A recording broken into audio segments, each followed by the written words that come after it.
بسم اللہ الرحمن الرحیم۔ السلام علیکم ورحمۃ اللہ وبرکاتہ۔ سال دوم کی تمام طالبات کو اردو لازمی کی آن لائن کلاس میں خوش آمدید۔ عزیز طالبات، کووڈ-19 کی سنجیدہ صورتحال کے تناظر میں آپ کی آن لائن کلاسز کا اہتمام کیا گیا ہے۔ آپ سے التماس ہے کہ بہت ہی توجہ اور دلچسپی سے تمام لیکچر سنیں اور اپنے قیمتی وقت کو زیادہ سے زیادہ فائدہ مند بنائیں۔ آج ہم حصہ غزلیات میں سے تابش دہلوی کی پہلی غزل پڑھیں گے۔ غزل سے پہلے تابش دہلوی کا مختصر تعارف آپ کو کرواتی چلی جاؤں۔ ان کا پورا نام محمود الحسن تھا اور تابش تخلص کرتے تھے۔ 1913 کو دہلی میں پیدا ہوئے۔ کچھ عرصہ انہوں نے محکمہ ڈاک میں ملازمت کی، بعد میں آل انڈیا ریڈیو سے منسلک ہو گئے۔ تابش نے غزل کو حیثیت سے اپنا نام پیدا کیا۔ ان کے بہت سے شعری مجموعے ہیں، جن میں چند ایک کے نام نیم روز، چراغ سحر، غبار انجم اور دھوپ چھاؤں وغیرہ شائع ہو چکے ہیں۔ ان کی شاعری میں روایتی پن کے ساتھ ساتھ ایک خاص طرح کی جدت پائی جاتی ہے۔ ان کی غزل کا پہلا شعر ہے: سکون درکار ہے لیکن سکون حاصل نہیں ہوتا، ذرا جو دل کو ٹھہرا دے وہ درد دل نہیں ہوتا۔ اس شعر میں شاعر کہتے ہیں کہ مجھے امن و سکون کی ضرورت ہے، مگر باوجود کوشش کے میں سکون حاصل نہیں کر سکا۔ اس کا مطلب یہ ہے کہ مجھے ملنے والا درد حقیقی معنوں میں درد دل ہے، کیونکہ اس کی موجودگی میں مجھے سکون حاصل نہیں ہو رہا، اور جس درد میں دل کو تھوڑے وقت کے لیے بھی سکون میسر آ جائے وہ درد دل نہیں ہوتا۔ اقبال کہتے ہیں: سکون محال ہے قدرت کے کارخانے میں، ثبات ایک تغیر کو ہے زمانے میں۔ غور کریں تو شاعر پہلے مصرعے میں بے سکونی کی کیفیت کا ذکر کرتے ہیں کہ لاکھ کوشش کے باوجود اس کا مداوع کرنے سے وہ قاصر ہیں۔ دوسرے مصرعے میں شاعر نے خود ہی اس بے سکونی کے ختم نہ ہونے کی وجہ بیان کر دی ہے۔ شاعر کہتا ہے کہ اگر دل کو باوجود کوشش کے سکون نہیں مل رہا تو اس کا مطلب یہ ہے کہ دل بذات خود درد میں ڈوبا ہوا ہے۔ آج تو دل کے درد پر ہنس کر درد کا دل دکھا دیا میں نے۔ دوسرا شعر ہے: کبھی ہر جلوہ صد رنگ حاصل تھا نگاہوں کو، اب اشک خوں بھی چشمے شوق کو حاصل نہیں ہوتا۔ مشکل الفاظ کے مفاہیم کی طرف ایک نظر توجہ کر لیں۔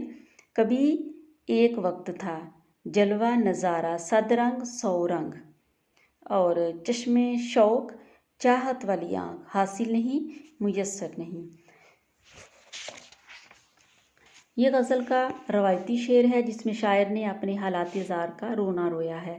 شاعر کہتا ہے: ایک زمانہ تھا کہ میری آنکھیں حسن و دلکشی کے قسم قسم کے جلوے دیکھا کرتی تھیں۔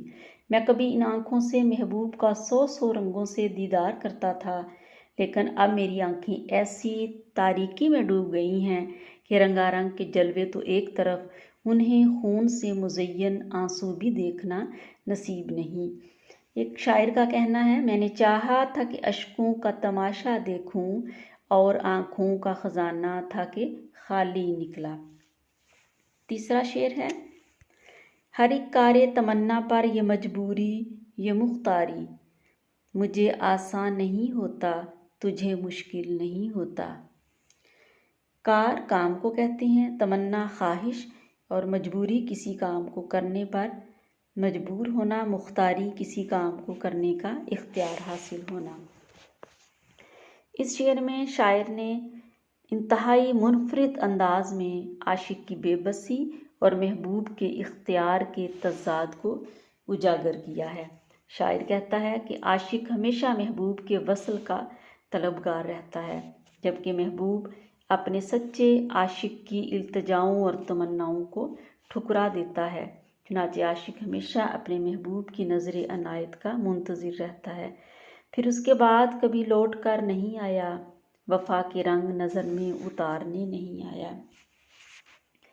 اس شعر کی تشریح ایک اور پہلو کے ساتھ سے بھی ہم کر سکتے ہیں کہ انسان اس دنیا میں مجبور محض ہے، وہ اس کائنات کو اپنی مرضی کا تابع نہیں کر سکتا۔ چنانچہ شاعر نے انسان کی اس زندگی کو مجبوری کے نام سے موسوم کیا ہے، اور اس کے برعکس خدا ایک ایسی ذات ہے جو اپنی مرضی میں آزاد ہے، خدا جو چاہتا ہے کرتا ہے۔ شاعر اسی ذات سے مخاطب ہے کہ اے کائنات کے خالق و مالک، تو ہر چیز پر قادر ہے، اور میں اپنی جائز خواہشات کے پورا کرنے میں بھی مجھے مشکل کا سامنا کرنا پڑتا ہے۔ تیرے لیے ہر کام آسان ہے اور میرے لیے ہر کام آسان نہیں ہے۔ یعنی اللہ تعالیٰ کی ذات جو ہے وہ بڑے سے بڑا کام بھی کر سکتی ہے، بڑے سے بڑا کام کرنا بھی اس کے لیے معمولی سی چیز ہے۔ چوتھا شعر ہے، ہمیں ہنگامہ آ رہا تھے مگر ہم جب سے ڈوبے ہیں، کہیں طوفان نہیں اٹھتا کہیں ساحل نہیں ہوتا۔ ہم جیسے، ہنگامہ آ رہا ہلچل مچانے والے، ساحل کنارے کو کہتے ہیں یا اطمینان کی کیفیت۔ غزل کے اس روایتی شعر میں شاعر نے منفرد لب و لہجہ اور اسلوب اپناتے ہوئے میدان عشق میں اپنی برتری کا ثبوت دیا ہے۔ شاعر کہتا ہے کہ عشق کے میدان کارزار میں سارے ہنگامے ہماری ہی وجہ سے تھے، مگر جب سے ہم نے اس دنیا سے کنارہ اختیار کیا ہے، یہ ہنگامے بھی ختم ہو کر رہ گئے ہیں۔ عشق کے میدان میں کوئی طوفان آتا ہے اور نہ کسی کنارے کی ضرورت پیش آتی ہے۔ ہمیں سے ہے رونق جہاں میں جو دیکھو، ہنسی ساری دنیا ہمیں سے ہے پیارو۔ پانچواں شعر ہے، تماشا سوز ہے ہر جلوائے انداز یکتائی، تمہیں تم ہو کوئی پردہ بھی اب حائل نہیں ہوتا۔ تماشا کا مطلب ہے دیکھنا، سوز جلانا، یکتائی اکیلا پن، اور حائل رستے میں آنا۔ شاعر اپنے محبوب سے مخاطب ہے اور اپنے عشق کی صداقت کو اس منزل پر دیکھ رہا ہے جب عاشق اور محبوب میں باوجود لاکھ فاصلوں اور پردوں کے دراصل کوئی چیز حائل نہیں ہوتی۔ شاعر کہتا ہے کہ میرے محبوب کے ہر انداز میں ایسی یکتائی اور ندرت پائی جاتی ہے کہ تمام چھوٹے نظارے جل کر خاک ہو جاتے ہیں۔ اب محبوب کے سوا دنیا میں کوئی نہیں رہ گیا۔ خواجہ میر درد جو ہیں وہ اسی قسم کا مضمون بیان کرتے ہوئے کہتے ہیں، جگ میں آ کر ادھر ادھر دیکھا، تو ہی آیا نظر جدھر دیکھا۔ چھٹا شعر ہے، رہا ایک ایک قدم پر پاس ہے آداب طلب ورنہ، وہاں ہم تھے جہاں پانا تیرا مشکل نہیں ہوتا۔ ایک ایک قدم، ایک ایک لمحے، پاس آداب، احترام کا خیال۔ عشق و محبت کے میدان میں اصل چیز طلب ہی ہے اور اس کے حصول کے آداب ہیں۔ اسی بات کا اظہار شاعر نے اس شعر میں بھی کیا ہے کہ ہمیں مانگنے اور طلب کرنے کے آداب کا لحاظ تھا، ورنہ ہم عشق کے جس مقام پر پہنچ چکے تھے وہاں تمہیں پا لینا ہمارے لیے کوئی مشکل بات نہ تھی۔ عشق حقیقی کے حوالے سے شعر کا مفہوم یہ ہوگا کہ ہم سلوک اور تصوف کی منزلیں طے کرتے کرتے اس مقام تک پہنچ گئے جہاں محبوب کو اپنا بنانا یا اسے حاصل کرنا کچھ مشکل نہ رہا۔ علامہ اقبال جو ہیں وہ بڑے ہی خوبصورت انداز میں کہتے ہیں، خاموشہ دل بھری محفل میں چلانا نہیں اچھا، ادب پہلا کرینہ ہے محبت کے کرینوں میں۔ آخری شعر ہے مقطع کا، ازل سے اپنا مقصود طلب ہے کون اے تابش، کہ پائے جستجو شرمندہ منزل نہیں ہوتا۔ غزل کے اس مقطع میں شاعر اپنے آپ سے مخاطب ہے کہ اے تابش، تو روز اول ہی سے کسی ایسی ہستی کی تلاش میں ہے جو شاید ابھی تک تمہیں ملی نہیں، جس کی وجہ سے تمہارے پاؤں اب بھی جستجو میں ہیں کیونکہ کسی منزل تک نہیں پہنچ پائے۔ کسی کو گھر سے نکلتے ہی مل گئی منزل، کوئی ہماری طرح عمر بھر سفر میں رہا۔ ازل ہی سے انسان کی چاہت اور طلب کا بڑا مرکز و محور کوئی ایسی ذات رہی ہے جسے پانے کے لیے انسان جستجو اور تگ و دو میں مسلسل لگا ہوا ہے، مگر ابھی تک وہ اس منزل تک نہیں پہنچ پایا۔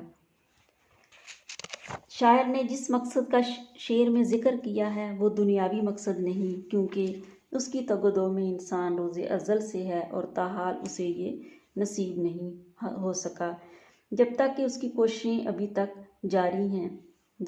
ظاہری بات ہے کہ وہ ہستی خالق حقیقی ہے جس کی تلاش میں انسان روز ازل سے سرگرداں ہے۔ دنیا کے سارے ہنگامے محض اسی وجہ سے ہیں۔ انسان خدا کی ذات کا ادراک اور شناخت پانے کا متمنی ہے۔ خدا کا خلیفہ ہونے کی وجہ سے وہ اس حقیقت تک پہنچنا اپنا فرض اور ذمہ داری سمجھتا ہے، مگر تمام کوششوں کے باوجود وہ اس لازوال ہستی سے کوسوں دور ہے۔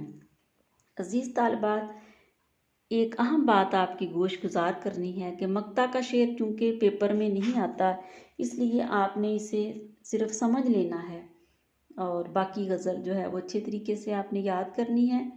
میری دعا ہے کہ اللہ تعالیٰ آپ کے لیے ہر قدم پر آسانیاں اور آپ کو دنیا و آخرت کی تمام کامرانیاں عطا فرمائیں۔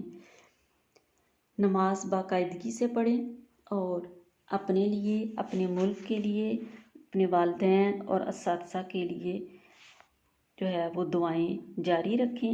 سب کو اپنی دعاؤں میں یاد رکھیں۔ اللہ تعالیٰ آپ کو اپنی حفظ و امان میں رکھے۔ اللہ حافظ۔